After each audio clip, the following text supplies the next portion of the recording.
you doing? This is Ivan from Bitesize Wisdom for Busy People, and I just want to thank you for joining me today. Today I'd like to share a few more ideas on how we can live a happy, conscious life.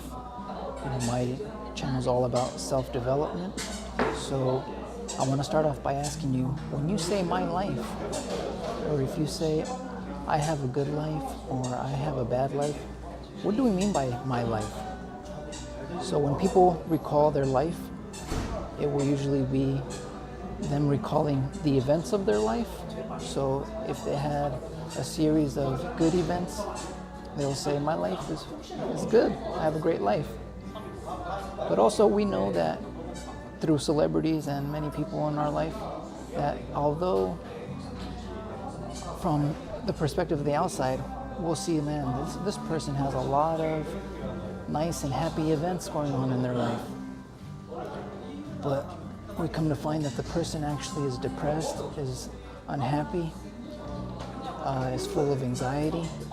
So although they may have all these amazing events going on in their life, they are not fulfilled.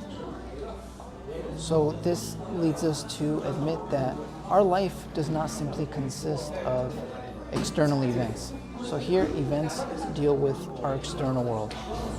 So when we talk about my life consists of two distinct things. The events of our life, which come in different sizes, small, big, and vary in energy. And, just like a roller coaster, up and down, life's events are constantly changing, like a pendulum from one extreme to the next. And the other aspect of our life is our inner world. So here, what we'll talk about is that our inner world consists of states. So our life consists of events and our inner states that we occupy. So on our journey of self-development, it is very important to learn to distinguish between the two. Because the problem is, many of us, our attention, our awareness is externalized. So we're out there more than in our inner world. So we will give credit to the events of our life more than they deserve. We will attribute our life to the events of our life.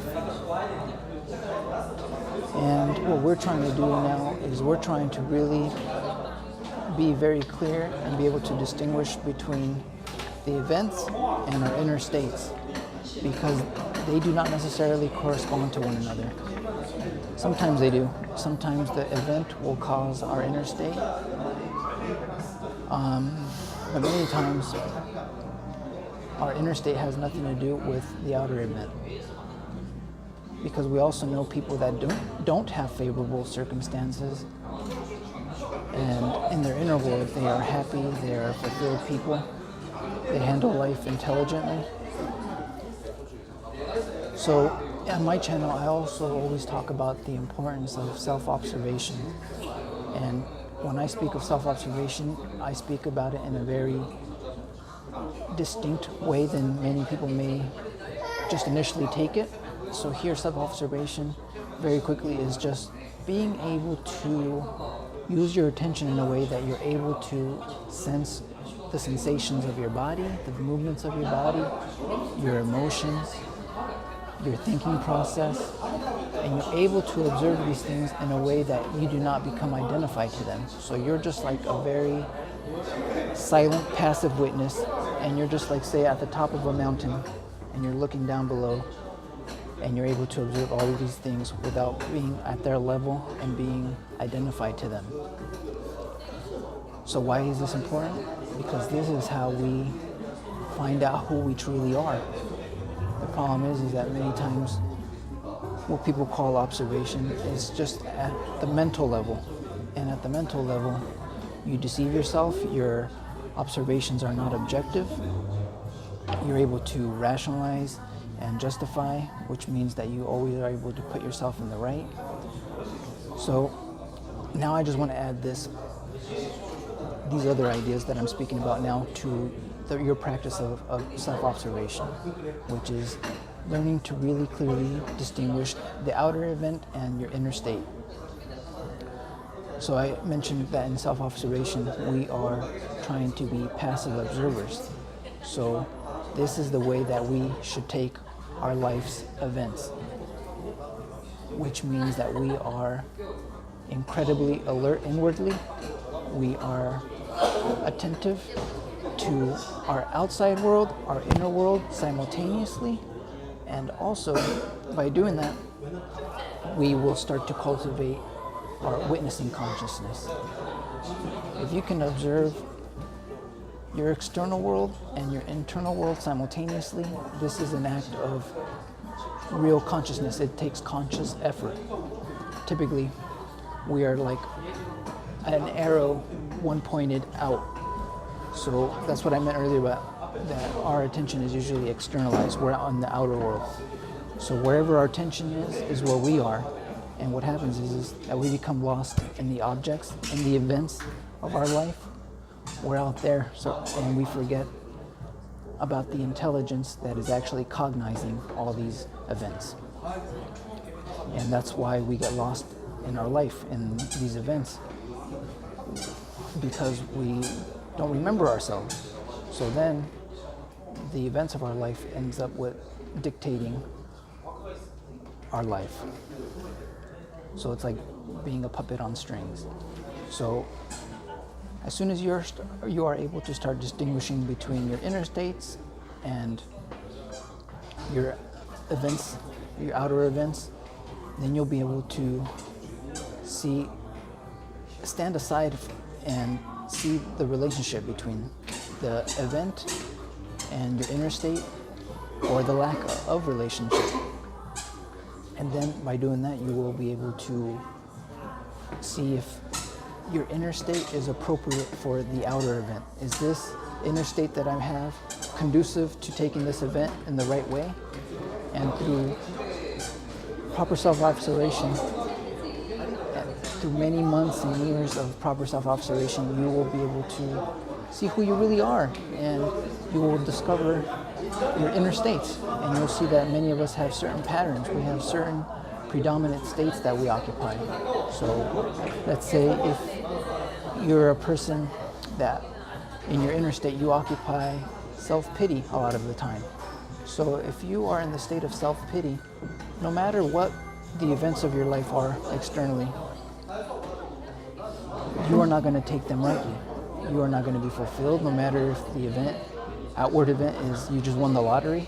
But if you don't have the proper inner state to correspond with that event, then that event you will not enjoy that event in your life.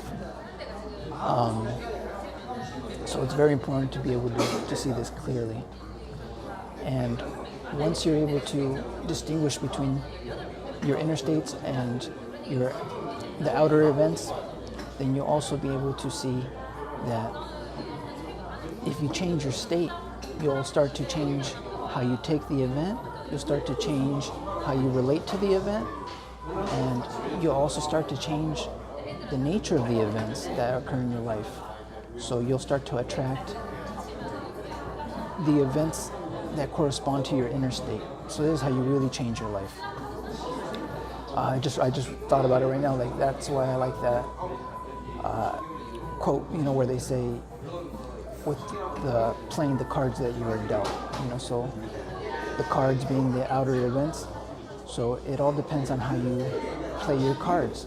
Which this whole idea is to become self-empowered, because when you see that your inner state is what is responsible for your life, then you'll work on developing yourself. Because if we are always just out in the outer events of our life, we're going to think that to change our life, we need to change and influence the events of our life.